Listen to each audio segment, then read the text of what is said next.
Good evening and welcome to the show with me Suraj Nandrekar on Just Casual on Goenkarpur News Channel. Joining us today on the show is Manik Rao Thakre, who is the AICC in charge of Goa desk for Congress. You know, this is the time where Goa is going through a phase where elections are just around 300-400 days away, 400-500 days away. And all political parties have started their plan, their strategy.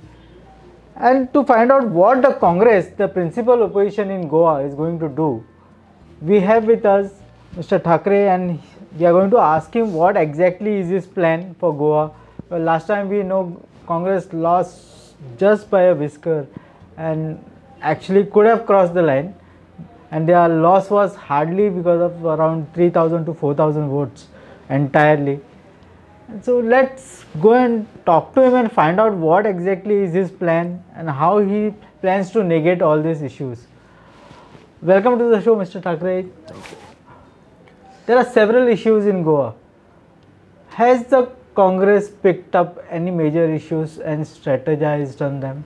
नाही, गोव्यामध्ये मी सर्व आपला मनापासून आभारी आहे की सुरुवातीला आपण आपल्या स्टुडिओमध्ये या ठिकाणी बोलवलं आणि माझी मुलाखत घेण्याच्या संदर्भामध्ये जे या ठिकाणी आमंत्रित केलं. मी आपला आणि आपल्या सर्व टीमचा खऱ्या अर्थानं आभारी आहे. आणि एकूणच गोव्यामध्ये ज्यावेळेला मी प्रभारी म्हणून आलो त्यापूर्वी आपल्याला माहीत असेल की मी तेलंगणामध्ये प्रभारी होतो. आणि तेलंगणामधून ज्यावेळेला मला गोव्याला या ठिकाणी सांगितलं की आपण या ठिकाणी प्रभारी म्हणून काम करावं, त्यावेळेला मी एकूणच कुठले प्रॉब्लेम्स आहेत गोव्याकरांचे आणि कुठले विषय आपल्या समोर आलेली आहेत त्या संदर्भामध्ये ज्यावेळेला पाहिलं तर गोव्यांच्या संदर्भामध्ये इथं मेन एक तर पर्यटन हा विषय महत्त्वाचा आहे. त्याला आवश्यक असलेल्या सगळ्या गोष्टी आपण उपलब्ध करून दिल्या पाहिजेत, तशा प्रकारचं वातावरण निर्मिती केली पाहिजेत. आणि एकूणच इथले यूथ जे आहेत तो यूथसुद्धा बेरोजगार आहेत. बऱ्याच त्यांना त्यांच्या परीक्षा व्यवस्थित देता येत नाहीत किंवा तशा पद्धतीनं घोळ होतो परीक्षेमध्ये. आणि त्याचबरोबर इथलं माइन्स असतील तो एक महत्त्वाचा विषय आहे. लॉ अँड ऑर्डरच्या संदर्भातले विषय आहेत गोव्यामध्ये. आणि ह्या 3-4 विषयाच्या संदर्भामध्ये आपण लक्ष घातलं पाहिजेत आणि लोकांना सोबत घेऊन कार्यकर्त्याच्या माध्यमातून एक भूमिका, आंदोलनात्मक भूमिका आपण त्या ठिकाणी केली पाहिजेत. म्हणून आम्ही सर्वांशी चर्चा करायला सुरुवात केली. लहान कार्यकर्ता असेल, ब्लॉक लेवलचा कार्यकर्ता असेल, सिनियर लीडर्स असतील, त्या सगळ्यांसोबत चर्चा करून की आपण या ठिकाणी जे काही वेगवेगळे मुलाखती असेल किंवा कुठल्या प्रोग्रामच्या माध्यमातून आपल्याला पुढे जायचं असेल तर हे विषय घेऊन आपण पुढे गेले पाहिजे. सुरुवातीला तर आम्ही ह्या संदर्भामध्ये सगळ्यांना विश्वासात घेऊन एक हे तयार केलं की कुठल्या विषयावर आपण आज जनतेच्या सोबत सर्वप्रथम आपण त्या विषय उचलले पाहिजेत.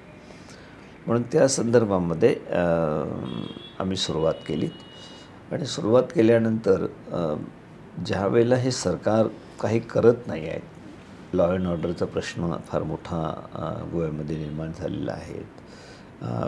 पर्यटनच्या संदर्भामध्ये सुद्धा जी संख्या पहिले येत होती गोव्यामध्ये ती संख्या आता रोढावलेली आहेत. त्यालासुद्धा पॉलिसी डिसिजनच गव्हर्नमेंटचे कारणीभूत आहेत हे आमच्या लक्षात आलं. युवकांच्या संदर्भामध्ये या ठिकाणी रोजगार त्यांना मिळत नाही आहे. बरेचसे तक्रारी आहेत त्या संदर्भामधल्या, तोही विषय आहेत. आदिवासींचेही विषय आमच्यासमोर होते. त्यावेळेला आदिवासी जे बांधव आहेत त्या आदिवासी बांधवांनासुद्धा बाकीच्या राज्यामध्ये एक त्यांना दर्जा असतो. त्यांना त्या ठिकाणी स्टेट लेवलला प्रोव्हिजन असतात वेगवेगळ्या पद्धतीनं बजेटमध्ये, ते सुद्धा हे सरकार करत नाही आहे. आणि अशा प्रकारे जसं आम्ही काही दिवस गेल्यानंतर आज सरकारचं संपूर्ण स्तरावर जे नाकर्तेपण आहे ते आमच्या नजरेच्या समोर येत आहेत. की सरकार फक्त सरकार चालवणं किंवा तोडफोड करून काहीतरी सरकार चालवली पाहिजेत या उद्देशाने त्यांचे जे प्रयत्न आहेत. तर एकूणच पूर्णपणे राजकारण करायचं पण लोकांच्या प्रश्नाला हात घालायचा नाही, अशा प्रकारे जे चाललेलं सरकार आहे. तर कुठेतरी त्या संदर्भामध्ये जनतेनेही आवाज उठत आहेत, जनतेमधून रोष निर्माण होतो आहेत. आम्हालासुद्धा सगळ्या ठिकाणून ज्यावेळेला माहिती घ्यायला जातो त्यावेळेला सांगितलं जातं की फार चुकीचं चालू आहेत, तुम्ही तशा प्रकारची भूमिका घेतली पाहिजेत. आम्ही वेगवेगळ्या माध्यमातून घेतो पण तशी भूमिका, परंतु आता याच्या पुढे आम्हाला आणखी वेगाने पुढे जावं लागेल. तुम्ही लॉ अँड ऑर्डरचं दोनदा मेन्शन केलं. मी पुन्हा एकदा सांगतो तुम्हाला, दोनदा तुम्ही मेन्शन केली आणि आम्हाला सगळ्यांनाच माहीत आहे की लॉ अँड ऑर्डर ॲक्च्युली एक मोठा इश्यू आहेत गोव्यात. पाठच्या दिवशी तुम्ही लास्ट 2 वीक झाले तुम्ही बघितलं असणार की रामा काणकोणकरवर हल्ला झाला. आता ह्या सिच्युएशनची काँग्रेस किती ॲडव्हान्टेज घेत आहे? कारण हा इश्यू फक्त तर रामा काणकोणकरचा नाही आहे, तर खूप प्रॉब्लेम्स आहेत इथं गोव्यात तसं. पण Congress is doing enough, is it doing enough? कारण आम्हाला दिसत नाही. इवन तुम्ही रामा काणकोणकरचा जर इश्यू बघितला तर काँग्रेसचे जो अमित पाटकर जे अध्यक्ष आहेत LOP, ते तेवढ्यात पुरतेच दिसले. त्यांचे MLA पण कार्लोस वगैरे होते, पण तेवढ्यापुरतेच. त्याच्यानंतर काँग्रेसने ते सोडून दिलं. नाही, मला वाटत नाही की रामा कोंडकरच्या त्यांच्यावर झालेल्या हल्ल्याच्या संदर्भामध्ये कुठे काँग्रेसने तो विषय सोडला असं नाही केलं. प्रदेश काँग्रेस कमिटीकडनं तो विषय उचलला गेला आणि आमच्या सगळ्या लोकांनी जे CLP लीडर्स असतील किंवा MP असेल, या सगळ्या लोकांनी त्या विषयामध्ये निषेधच नोंदवला नाही, तर त्या संदर्भामध्ये आंदोलनात्मक अशा प्रकारची भूमिकासुद्धा घेतली, हे मान्य करावं लागेल. परंतु हे आपल्या सर्वांनाच याची जाणीव आहे की गोव्यामध्ये कायदा सुव्यवस्थेची स्थिती या ठिकाणी बरोबर नाही आहे. शेवटी राज्याचं जे एक आपण त्या राज्य कशा पद्धतीने चाललेलं आहे हे आपण समजावून घ्यायचं. बाकी आर्थिक बाबी असतात, अनेक विषयसुद्धा राज्याच्या समोर असतात की ते सोडवले पाहिजेत, पण मेन विषय जो असतो राज्याचा तो कायदा आणि सुव्यवस्था, ज्यामध्ये सगळं कुठलंही राज्य असेल. मी आता होम मिनिस्टर म्हणून महाराष्ट्रामध्ये 2 वेळा काम केलं आणि एकूण लॉ अँड ऑर्डर जर बरोबर नसेल तर मग तुम्ही कुठल्याही योजना कुठलंही काही करा त्याला फारसं महत्त्व नसतं. कारण लोकांना पाहिजे असते शांतता सुव्यवस्था राखण्याचं काम चांगलं झालं पाहिजे. पण गोव्यामध्ये मागच्या काही महिन्यापासून, मागच्या या वर्षभरामध्ये म्हटलं तरी चालेल की लॉ अँड ऑर्डरची स्थिती पूर्णपणे बिघडलेली आहे. एकच उदाहरण नाही आहेत, अनेक अशी उदाहरणं आहेत की ज्या ठिकाणी काही लोकांना लुटल्या गेलं, काही लोकांना तिथं पळवून नेलं, त्यांनासुद्धा त्या पद्धतीनं मारहाण करण्यात आली. असे एक आणि अनेक उदाहरणं आपल्याला देता येईल. आपलेही प्रेसच्या माध्यमातून सातत्याने या गोष्टीची मांडणी आपण केलेली आहे. पण लॉ अँड ऑर्डर हे महत्त्वाचं आहे. रामा कोंडकरचं एक आज झालेलं सगळं भयंकर अशा प्रकारचं ते कृत्य आहे. किंवा आपल्या गोव्यासारख्या लहानशा राज्यामध्ये काही तर फार मोठं राज्य नाही आहे की आमचं लक्ष नाही आहे लॉ अँड ऑर्डरला, आम्हाला तिथं काही फारसं फोर्स आमच्याकडे नाही आहे इथं म्हणण्याचा तो चान्स नाही आहे. कारण एक मर्यादित स्टेट आहे, सगळी ठिकाणी लक्ष ठेवू शकतं आणि अशा घटना का घडतात हा सुद्धा फार महत्त्वाचा प्रश्न आहे. या काणकोरकरांच्या ज्या काही मारहाण झाली ज्या पद्धतीनं, त्याच्यावरून ह्या गोष्टी स्फोट आलेल्या आहेत. ठाकरे साहेब, इथं आता गोव्यात एक लास्ट 1-2 वीक झालं असं मोठंसं रुमर्स चालू आहेत की फेरबदल होणार म्हणून काँग्रेस GPCCमध्ये. तुमचं काय मत आहे? शेवटी हा बदल नेहमीच होत असतो का कोणी एक तिथे कुठल्या पोस्टवर आहे तर ते कायम पोस्टवर राहत नाही, ते तो उघड आहे. हे समजून घेण्याचा विषय असतो. परंतु हे असं काही चालू आहेत, ही जी काही चर्चा मागच्या काही काळामध्ये वेगानं चालली, परंतु तशा प्रकारचं अद्यापपर्यंत कुठली तशी प्रकारची माहिती किंवा माझ्याकडनं अशा प्रकारे माहिती आलीत असं नाही आहे. तर एकूण शेवटी जो निर्णय हायकमांड घेतील त्या निर्णयाला सगळेच मान्य करतात.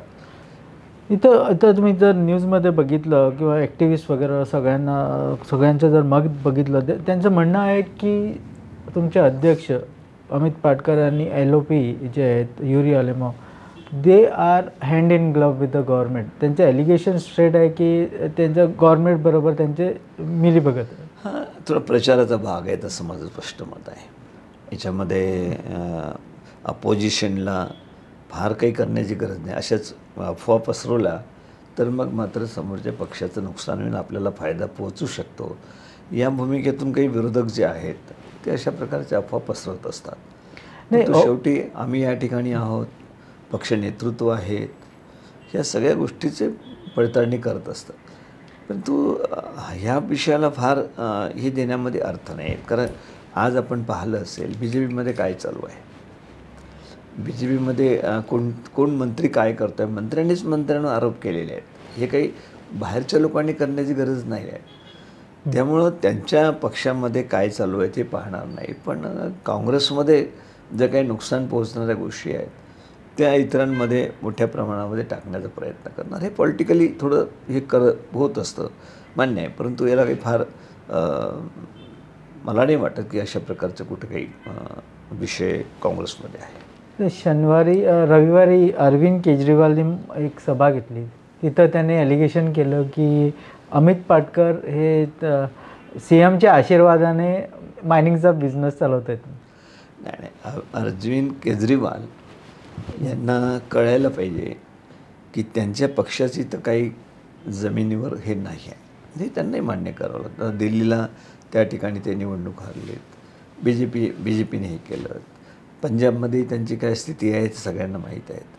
त्यामुळे आता गोव्यामध्ये येऊन काहीतरी इथे आपण हे करावं म्हणजे मग एलिगेशन्स कोणावर करणार? प्रांताध्यक्षावर करणार, CLP लीडर्सवर करणार. जे काँग्रेसचे नेतृत्व आहे त्यांना डॅमेज करण्याच्या संदर्भामध्येच अशा प्रकारचा प्रयत्न केजरीवालचा दिसून आला. पण ते हास्यास्पद आहे की त्यांनी त्यांच्या पक्षामध्ये काय चालू आहे ते पाहावं. मागच्या जे काही इथे पैसा आला त्या संदर्भात त्यांच्यावर एलिगेशन्स झाले आहेत ते का झालेले आहेत त्यांनी पाहिलं पाहिजे. इथे आता त्यांच्या पक्षाचं हे नसताना इथे BJPच्या विरोधामध्ये त्या ठिकाणी आपल्याला फोकस ठेवण्याची गरज आहे. अशा वेळेला काँग्रेसवर ज्या वेळेला ते प्रहार करण्याचा प्रयत्न करते त्यावेळेला त्यांचा हेतू स्पष्ट होतो आणि लोकांमध्ये शंका या गोष्टीच्या मोठ्या प्रमाणात आहेत किंवा केजरीवाल BJP सोडून काँग्रेसवर का? आम्हालासुद्धा या गोष्टीचं आश्चर्य आहे. इथे येऊन एक शब्दसुद्धा BJPच्या विरोधात बोलले नाहीत ते. म्हणजे म्हणण्याचं तात्पर्य हे की आपलं ग्राउंड शोधण्याकरता जे विचार आपले असतात त्याला पुढे नेण्याच्या ऐवजी कुठेतरी राजकीय दृष्टिकोनातून अशा प्रकारचे आरोप प्रत्यारोप केले जातात. त्यांनी आणखी एक अनाऊन्समेंट केलं की काँग्रेसबरोबर अलायन्स होणार नाही. तर ते काय करायचं काय नाही शेवटी त्यांचा पक्ष आहे. त्यांच्या पक्षाने काय निर्णय घ्यायचा त्यांच्या पक्षाने ठरवायचं. आमच्या पक्षाचं नेतृत्व आहे ते नेतृत्व ठरवतं की काय नेमका निर्णय घ्यायचा. आणि अशा प्रकारे आम्ही काही आजपासून कुठली स्टेटमेंट या विषयावर करणार नाही. कोणासोबत जाणार कोणासोबत नाही जाणार हे शेवटी जसे जसे निवडणुका पुढे जातात. पण तुम्हाला वाटतं की अलायन्स व्हायला पाहिजे BJPला हरवायला? नाही, मला एकच वाटतं की BJPचा हरवण्याकरते. कारण आपली लढाई जी आहे ती विचाराची लढाई आहे आणि विचाराची लढाई ज्या वेळेला आपली स्पष्ट होतं लोकांसमोर त्यावेळेला लोकांनाही ही अपेक्षा असते की तुमच्या विचाराला तुम्ही धरून वागताय की नाही आहे.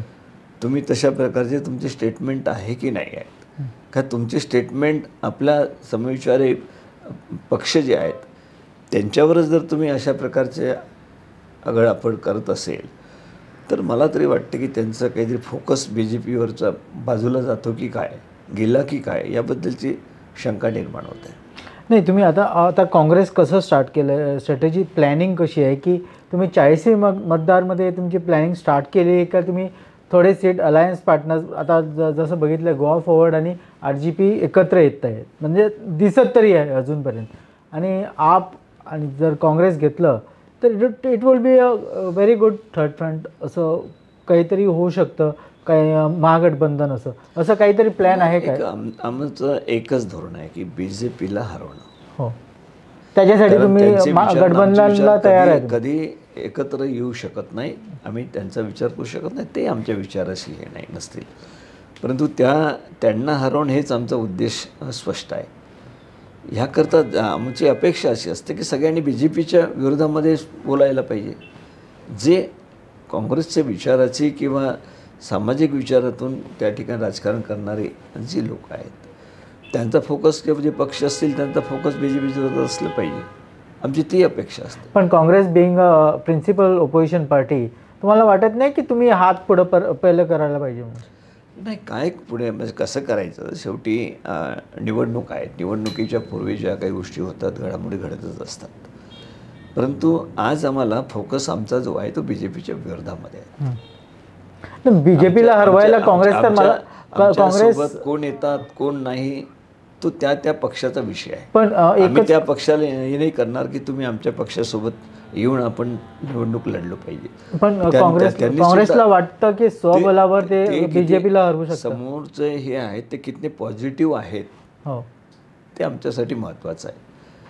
तुमचं नकारात्मकच असेल आणि BJPला मदत होणारे तुमचे स्टेटमेंट असेल की तसे पावलं पडत असतील तर काँग्रेस शक्यता नाही.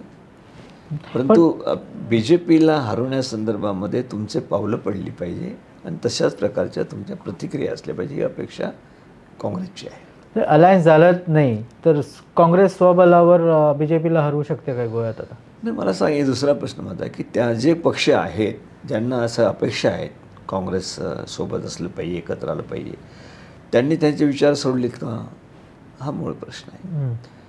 त्यांनी जर काँग्रेसची विचारधारा जी आहे ती इतर पक्षांचीही विचारधारा असते म्हणूनच आम्ही एकत्र राहिलो. याच्यापूर्वी इंडिया आघाडी म्हणून राहिलो, वेगवेगळ्या वेळेला एक दुसऱ्याला सपोर्ट आम्ही केलात. परंतु ते विचार जे आहेत ते आमच्याकरता महत्त्वाचे आहेत.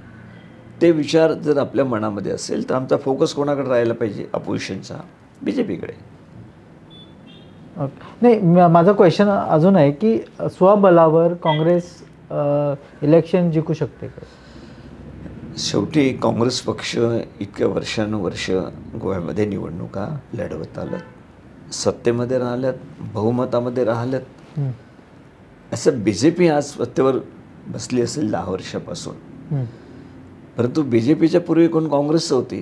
काँग्रेस सगळ्याच ठिकाणी जागा लढलीत, सगळ्याच ठिकाणी काँग्रेसची ताकद आहे, काँग्रेसला मानणारा मोठा वर्ग आहे.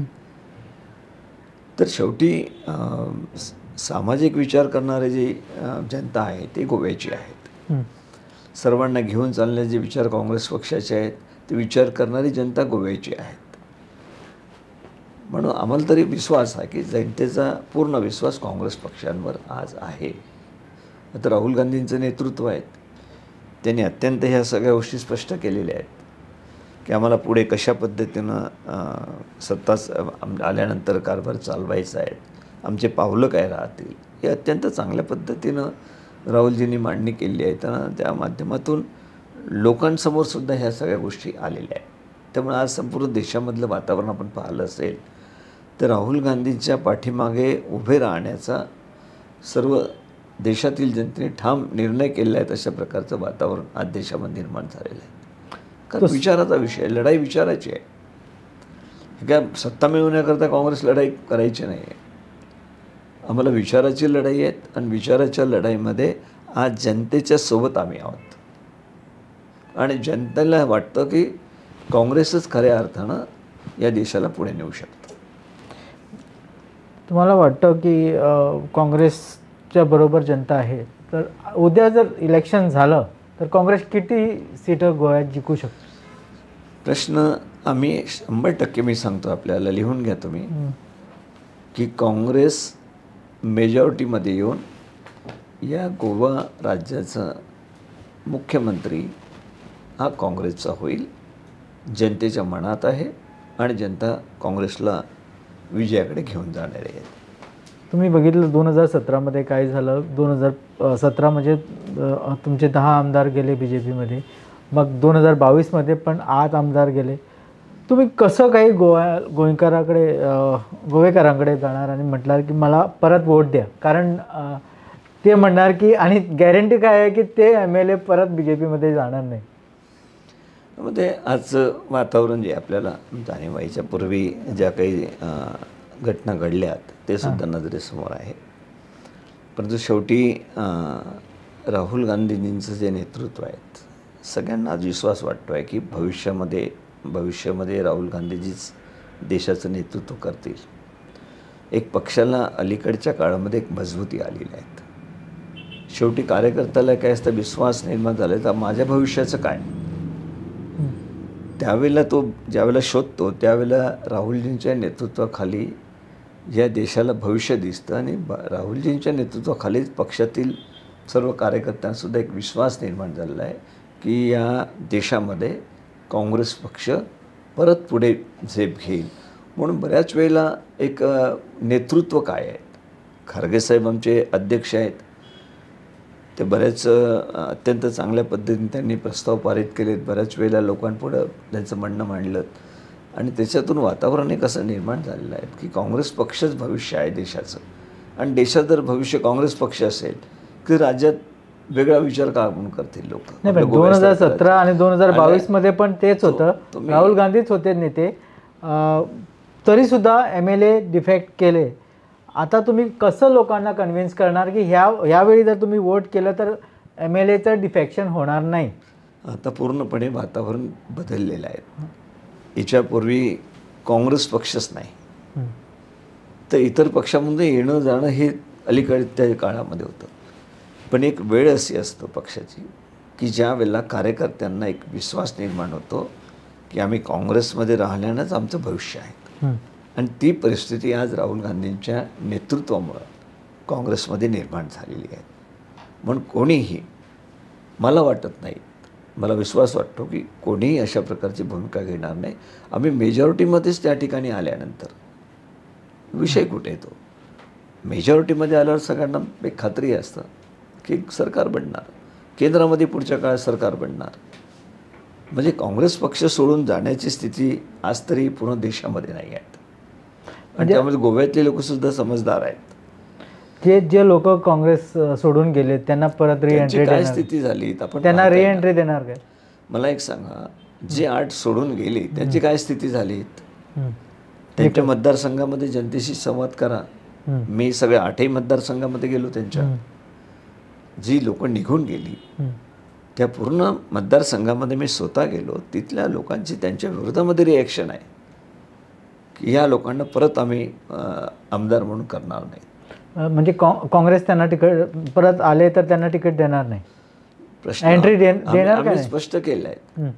जी जाणारी लोक आहेत त्यांच्या संदर्भामध्ये आमची भूमिका ही राहणार नाही की त्यांना घेऊन परत परत अशा हे करण्याकरता त्यांना त्या ठिकाणी उमेदवारी द्यावी. एक प्रश्न असा आहे की एक मला व्हॉट्सॲपवर मेसेज आला होता, हे जे अमित पाटकरांचे हे जे भांडण झालं होतं NSUI प्रेसिडेंटचं, त्याच्या काय कंप्लेंट आली होती काय हायकमांडला आणि काय ॲक्शन घेतली? नाही, ह्या गोष्टी काही इंटरनल चालत असतात, परंतु आम्ही त्या विषयामध्ये लक्ष घालून त्याचं हे केलं की बा अशा प्रकारच्या कोणीही काँग्रेस पक्षातलं कार्यकर्ता असो, नेता असो, त्यांनी अशा प्रकारचं कुठे काही आपल्याकडनं होऊ नये याची काळजी घेतली पाहिजे. नाही, विचारायचं कारण एकच, म्हणजे हा ॲरोगन्स जो आहे जो अमित पाटकरांचा, जो लोकांना माहीत आहे नॉट रिचेबल, ॲरोगन्स बोलायचं कोणाबरोबर, हे पार्टी हायकमांडकडं हे कंप्लेंट पोचली काय? ज्या तक्रारी पार्टी हायकमांडकडे येतं, माझ्याकडे येतं, त्या संदर्भाची आम्ही दखल घेतो. आणि दखल घेणं म्हणजे काही कारवाई करण्याचाच विषय नसतो. शेवटी घरामध्ये ह्या सगळ्या गोष्टी घडतात, त्यावेळेला एक दुसऱ्याला समजावून सांगण्याचा विषय असतो आणि तो आम्ही त्या पद्धतीने समजावून सांगतो त्या वेळेला. माझा एकच लास्ट क्वेश्चन तुम्हाला, एकच, राहुल गांधीची जी वोट चोरी जी अभियान चालू आहे ती गोव्यात काही तुम्हाला सापडलं आहे का आणि काय तुम्ही त्याच्यावर काय ॲक्शन? गोवा याच्यामध्ये थोडं शोधावं लागेल. काही रिसर्च केलं आहे? संपूर्ण देशामध्ये चाललं आहे. आपण कर्नाटकचं उदाहरण राहुलजी देतात, महाराष्ट्रामधले उदाहरणं आहेत, अनेक उदाहरणं आहेत. हा प्रश्न जर तुम्ही पहिले विचारला असता तर मी सविस्तरपणे तुम्हाला सांगितलं असतं, का मला सगळी माहिती आहे. म्हणजे उघड चालू आहे. वोट चोरण्याचा प्रकार हा सातत्यानं घडतो आहे. आणि आपल्याला माहिती आहे कर्नाटकमध्ये काय झालं. मनसूर अली खान म्हणून पार्लमेंटला उभे होते आणि त्यांच्या 5 मतदारसंघामध्ये 85,000 ते लीडवर असताना एका विधानसभा मतदारसंघामध्ये 1,03,000 कसे मागे जाऊ शकतात, हा महत्त्वाचा प्रश्न आहे. आणि त्या ठिकाणी ज्यावेळेला मी पाहिलं की जे एका एका घरामध्ये 50-50, 100-100 मतं नोंदवत, ते घरच नाही पण नोंदवण्यात आली. अनेकांची मतं बाहेर असतानासुद्धा त्या ठिकाणी आणून टाकण्यात आली.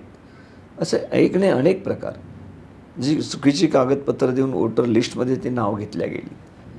म्हणजे एकच माणसाने 3-3, 4-4 वेळा, 10-10 वेळा मतदान केल्याची उदाहरणं आहेत. असे हे सगळं निवडणूक आयोगाचं जर लक्ष नसेल तर या घटना घडल्या कशा? निवडणूक आयोग कशा होऊ शकत नाही, सरकार पाठीमाग असल्याशिवाय होऊ शकत नाही.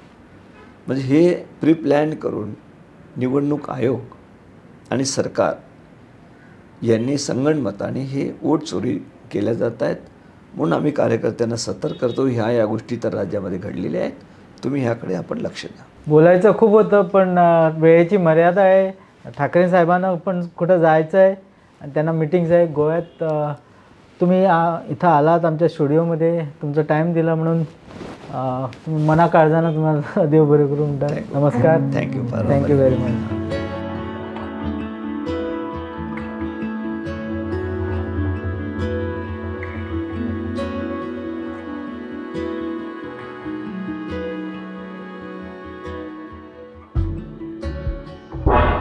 तुम्ही पळयतात गोंयकारपण, गोंयकारांचो गोंयकारा खातीर.